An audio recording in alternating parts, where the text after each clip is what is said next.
Vedno, ko pogledamo gasilce, sploh če je to veliko število, je to prijeten dogodek oziroma prijeten občutek. Prva, druga, napad! Gasilstvo ni prostočasna dejavnost, tako malo za popoldne.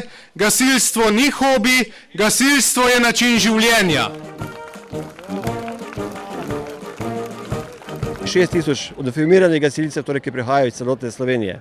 Ta vaja je čisto posebna vaja in je tudi edinstvena v gasilskem evropskem prostoru. Je slovenska vaja.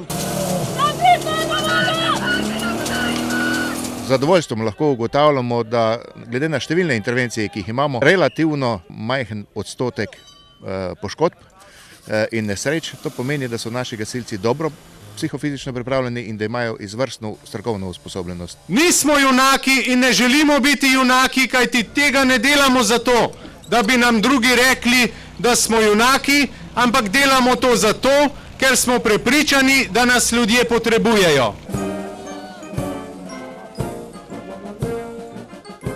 Mislim, da imamo sistem, na katerega smo lahko vsi zelo ponosni.